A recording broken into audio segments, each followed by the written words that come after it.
Hey guys, my name's Braden Tonks and welcome to episode 1 of the Tonksy Media podcast. This podcast is mainly going to be based around people with an interesting life story, whether it be a story of success, a story of redemption, or a story that's simply going to catch the ear of the viewers listening. Joining me today is not only a good mate of mine, but a bloke with pure heart and determination who is on a clear road to success. He's an undefeated professional boxer with an impressive fight record of 5-0. Who was born and raised in the small suburb of Rokeby on the eastern shores of Hobart, Tasmania. Please welcome to the podcast, the one and only, the man, the myth, the legend, Beau the Goods Woods. How are you, brother? Good, mate. Thank you for having me. All right, bro. Let's get stuck straight into it. Tell us about what it was like growing up in Rokeby, your upbringing, your family, etc. There were seven of us in my household home.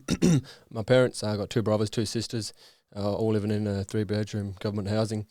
Obviously, yeah, that was tough growing up. Not a lot of food on the table, stuff like that. But yeah, I found boxing, thank God.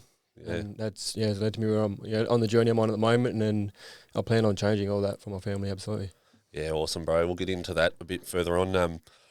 Tell us a bit about Rokeby, bro. What was Rokeby like? Crime-ridden, man, growing up. Pretty rough, to be honest. Always, fighting. A lot of crime going on. House burgs, stolen cars, burnt out cars. Always, a lot of robberies, stuff like that. Yep. Not good, but that's unfortunately what happened, the way we grew up. Yeah. You got your little suburb wars we had as well. Yep.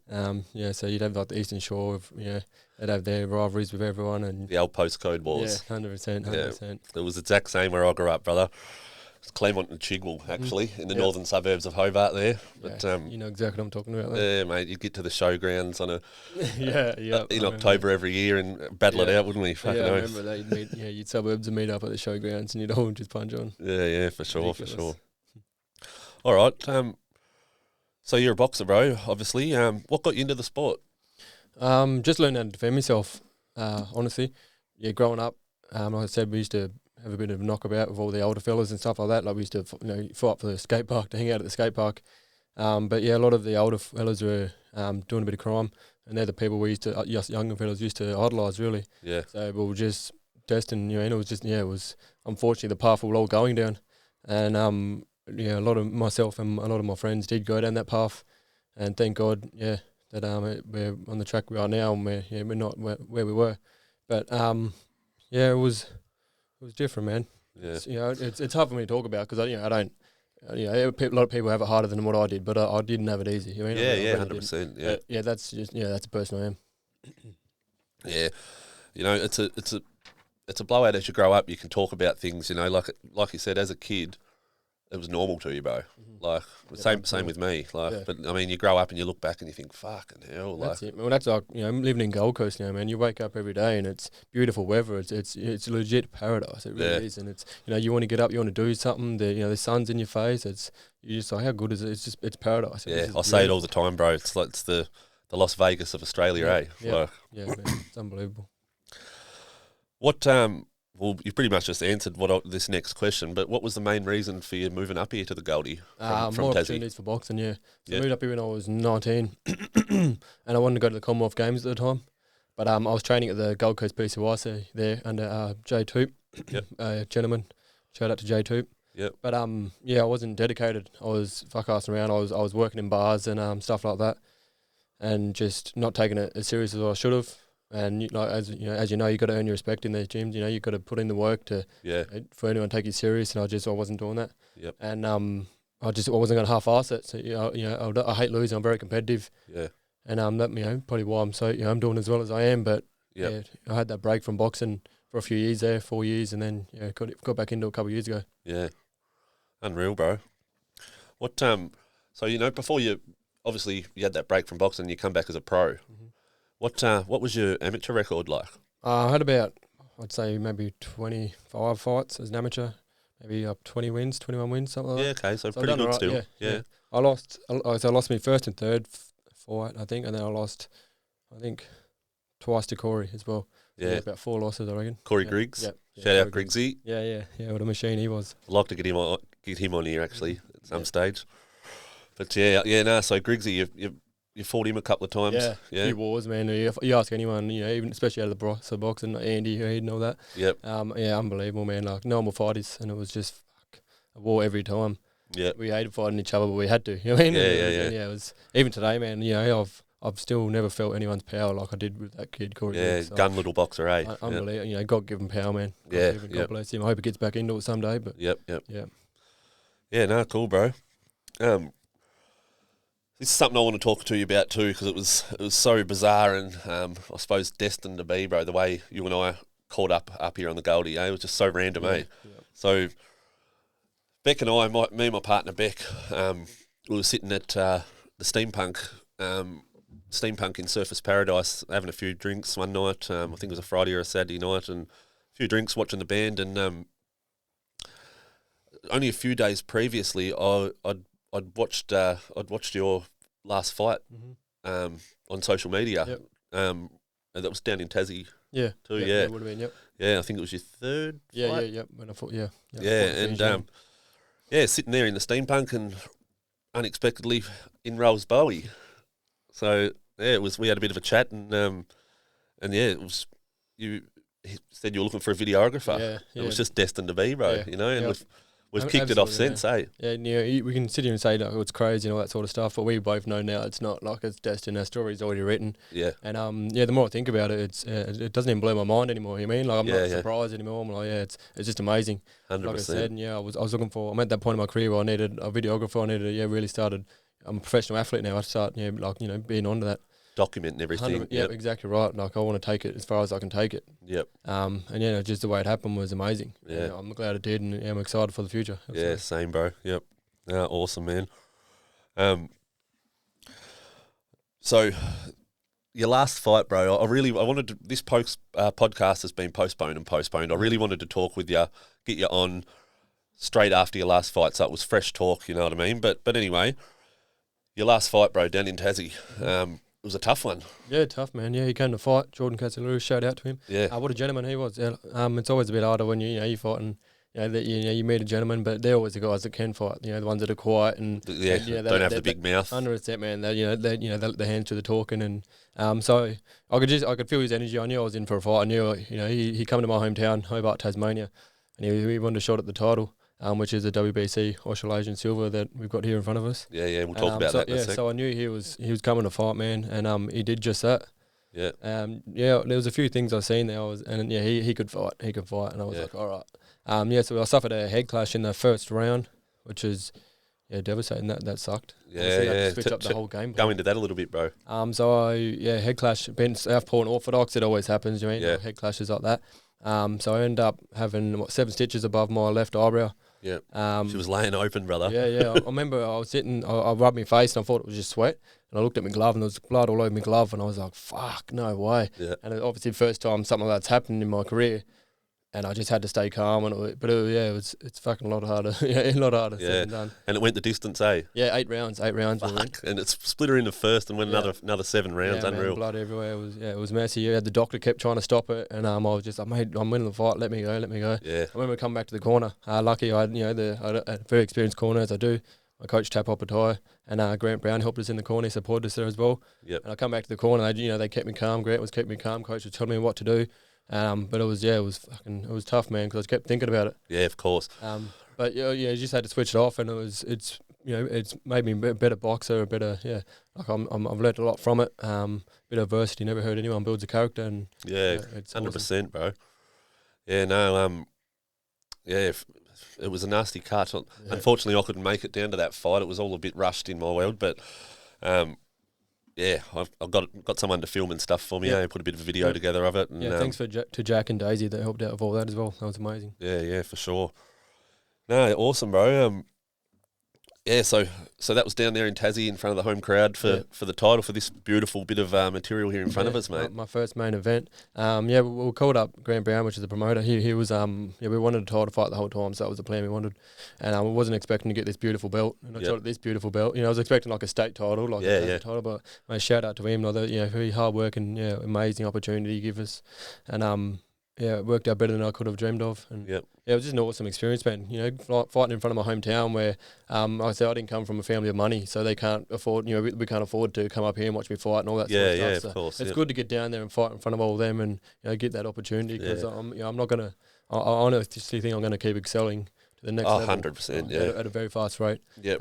But I'm always to stick to that and remember where you come from, absolutely. Yeah, 100%. Yeah, nah, for sure. You know, we kicked it off after that night in the steampunk, started doing a bit of filming and stuff for you, watching you in and out of the gym and stuff, and got to know you a lot better as a bloke and stuff. And yeah, it's awesome, man. And like I say, I'm excited for what we're doing together, and you know, I can't wait to take you with me because I believe we're going all the way. Yeah, 100 respect, bro. Cheers, brother. All right, the big one, bro. We're 5 days out from your next fight. Go into that a little bit. I'm excited, man. Yeah. I'm excited, man. Biggest fight yet? Yeah, biggest fight, biggest platform. The Tasman Fighters, shout out to them and my coach for getting me onto that event. But yeah, I can't wait, man. I'm excited. The guy I'm fighting's a good test for me. Yeah. So Tasman Fighters, it's going to be live streamed on The Zone, which is Eddie Herm's boxing platform. It's one of the biggest boxing platform in the world. Yeah, wow. Over 4 million subscribers to it, and it's incredible. Unreal. Man. I'll actually leave the link in the description to this, so I'm sure there'll be plenty of people that will want to watch that. Sorry. That's it's a big one. I've been watching you train and that, mate. For it, it's exciting. Yeah, I'm ready, man. I'm ready. Yeah, can't wait. I'm more excited to see because we've been working a lot. We've been training hard. We always train hard, man. I'm a professional athlete now. Yeah, I live, breathe, eat, sleep, train, repeat. That's my life right now, and it's full-time job. Yeah, man. It's like I'm meditating now. I'm looking after, my head's clear, my heart's full. As I was saying, I feel dangerous, man. Awesome. I'm a happy fighter's a dangerous fighter, and I'm excited to see what I can do and how good I actually am. Yeah, awesome, bro. And your opponent, Jake Wiley, he ain't no shit kicker, is he? Yeah, it's going to be a tough fight. He's coming off unfortunate knockout loss, so he's I'm getting the best Jake Wiley, and I don't expect anything else. Yep. I've got to give him the respect he deserves, and we're going to put on a show. So make sure you tune in. Yeah, for sure, mate. Yeah, the link will be in the description for the live view, the live footage of that. Yeah, the stream for that. This next thing I want to go into, bro. We've spoke about it a little bit. And obviously, it's something you really want to do. The Goods Clothing Co. Mm-hmm. Yeah, clothing line. Go into that a bit, bro. Just something I've always wanted to do, man. And now I'm getting to that point in my career where I want to learn more about business and stuff like that. And I've got some good sponsors and some good friends, close friends, that all business owners, and I'm learning more from them. Every day, every conversation we have, and I want to learn. Like I'm like a sponge when I'm around them. Yeah. So me growing up, I never had. My family didn't have businesses, man. We didn't. None of us didn't even work. It's a thing of Tasmania, really, isn't it? It's not. I mean, I've got a few mates and that down there that have their own contracting businesses and stuff. But if you really want to go big, start a big company, you fly to the mainland, don't you? You relocate here. With Tassie, the problem is they're on that low frequency. You got to change your channel, and you like I said, when you wake up every morning and the skies are grey and it's cold, you don't want to get up. That's right. And snow on the mountain. 100%. You got to have that discipline. You got to have focus. You got to have that dream, that vision in your own head. No one else is going to help you work for it. You got to get up and do it yourself. But shout out to everyone's got their own businesses. 100%. Yeah. But yeah, man, I know exactly what you mean. Yeah. So yeah, the Goods Clothing line.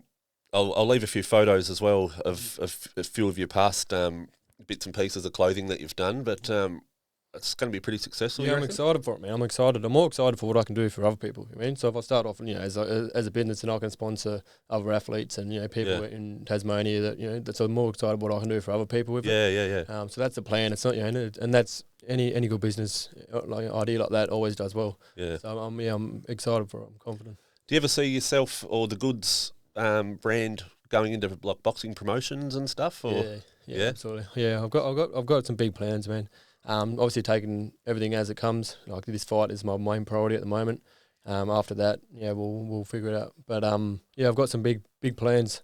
So things in motion, and when it comes to it, we'll talk about all that. Yeah, awesome, bro. Awesome. So if all goes to plan and you end up getting the win over Jake Wiley, what's next for the Goods? So I'm fighting for the Queensland Super Lightweight title, July 15. In Fortitude, which is Jake's hometown. Yep. So all the pressure's on him, man. Yeah. I'm coming in. I'm ready. But after this fight, I want the Australian title. Absolutely. Yeah. And who holds that at the moment? Huss Hamden. Yep. So that'd be. I honestly think him and I would be an unbelievable fight. It really would. But like I said, I've got to get this job done on the weekend first, and then I can talk more about that. But that's that's the way I want to go. Yep. That's where I'm heading. Yeah. No. Awesome, bro. All right. A little bit off boxing. I've noticed of recent that the spiritual side coming out in you, bro. Something I'm really fond of as well. So, I want to go into that a little bit. You found God, yeah? Absolutely, yep. Yeah. So, incredible, man. I don't know for you, but for me, I know you've been there too. But the old DMT. Mm-hmm. Let's go into that a little bit. What did it do for you? Personally, I think it connected me to God. Yeah. I think when I first done it, at the time I thought I seen God. You know what I mean? Yeah, true. But I'm a big believer in it's your high consciousness. You know what I mean? God, you are a version of God. Yep. But it was an incredible experience for me. It almost rips your ego straight from you. Yeah, literally, doesn't it? It's fucking crazy. It's scary. It is scary to think about. It is, but it's when you start being selfless and you start giving, you receive so much more. Yeah. So much more. It's like it just gives you an understanding of shit you can't put to words. Hey, like the afterlife and things like that. It's so. More on, man. It's like us growing up, I'd never thought I'd believe in God ever. Likewise. We've talked about before is churches. I was almost looked down on where we're from. It was, bro. Unfortunately, it was like the family I came from. It was like fuck. They go to church. You don't associate with people like that. Like, Yep. Like they're fucking losers. But it's not that at all. Well, you're better off believing in something that doesn't exist than if it does exist and you don't believe in it. You know what I mean? 100%. If it exists, then you're like, oh, thank God. Yeah, no, for sure. But if it doesn't exist, you're like, oh, well, you at least you're in that positive mindset always. Yeah.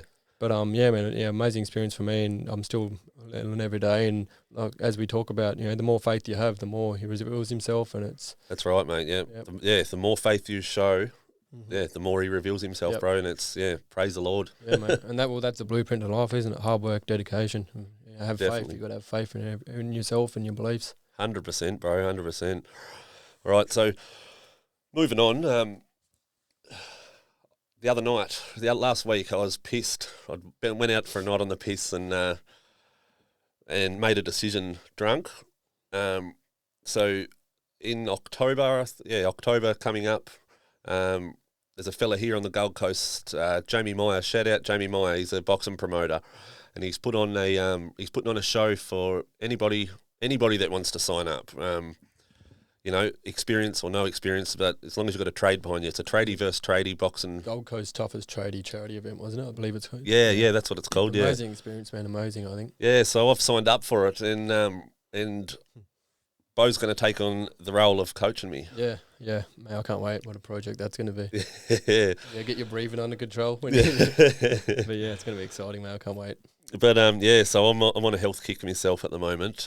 Just starting a health kick. We're about 12 weeks out. Mm-hmm. So I suppose I want to try to sort of dig into you and see what your plans are for me, bro. Without revealing too much, obviously. Yeah. First thing, obviously, you were a black belt in what were you? Taekwondo. Yeah. So I know that from experience, and more just we will select your style, what you like to throw, what you like to do, how you like to move. Just have we'll have a look for all that. As we go on from there is just training, man. Just just train your ass off. That's all it is, man. Yep. It's all you can say. Just fucking train your fucking ass off. Yeah, 100%, bro. I'm so dedicated to it. You've seen how I train. It's like, oh man, your training is absolutely phenomenal. It's unhuman, really. You like the way you go. You get your first wind, your second wind, your third wind, and you just don't get puffed out. It's like, holy fuck, this cunt is like, I do, but it's just, I want it so bad, man. Yeah. And I've trained next to Joe Apatow, the cruiserweight king of the world. Yeah. And fuck, mate, like he's an animal, and it rubs off on you. Yeah. You see where you got it, where to be at that level, you got to be a little bit screw loose, as old Conor McGregor used to say, and it's exactly the path I'm on, man. And I feel like I've flicked a switch lately. Yep. Where I know what I have to do. So back to your boxing training, your coach. He's a big name. The surname Opataya is a big name up here, eh? Yeah, Like it's absolutely. yeah. So going to how you met your coach Tap. I met him at Rokeby a few years ago. I remember, he was training. Rokeby is a boxing gym in Surface. Yeah, fitness centre boxing gym in Surface Paradise there next to White Rhino. Yep. Shout out to Mark and Haley. So I met him there, and he was training Jai, I believe, and him and Elvis, which is his younger brother, Tap's son. Yep. All moved up, and I remember, we'd do like finish one of the HIIT classes, for example. And after it, I'd try and press Tap, and I'd do, I'd be like, oh, what else can I do? And he's like, here, running on the treadmill for another 10 minutes and stuff. Yep. I hated it, but so in your heart, all you wanted to do was to train under him. Because I knew as soon as I seen him, and I was like, fuck, and he knew his shit, and I knew you watch Jai train, man. And he's an animal, he really is. And I just so Jai Opataya, he's the current IBF cruiserweight world champ and Ring Magazine, and Ring Mag, yep. So he's gonna, man, he's phenomenal. Yeah, and so his father's your coach. Yep. So he's. I watching him train, and it was just like, fuck, this is where I want to be. You know what I mean? Yep. It was just it was exactly the same, man. You feel it in your heart, and I knew this is where I need to be and who I need to be with. And ever since then, we're doing well, man. We're pretty well. We're taking every fight that comes, and working our way up the rankings, and I'm excited. Yeah, awesome. So you're not in Wicked Bods anymore. You've went out. Coaches opening his own gym, Sweat House in Bundle there. Yep. So Sweat House Health Club. Yep. Sweat House Health Club in Bundle. So it's pretty exciting. That's a good project for him. Congratulations. But I'm pretty excited for. And when does that open up? I'm looking at late August, I believe now. Yep. I believe that. Yeah, awesome, bro. Is there anything that you want to talk about personally yourself? Not too sure, man. To be honest, not too sure. Yep. I think we'll just keep rolling the questions for now. Yeah. No, well, that's pretty much all I got for you, bro. Mm-hmm. So, I reckon we'll leave it there, bro. Appreciate you coming on, mate, and fucking good luck. Saturday night, I'll be right behind you, bro. I can't wait to have you there in the corner, man. Peace, bro. Cheers, brother. Thank you. Good on you.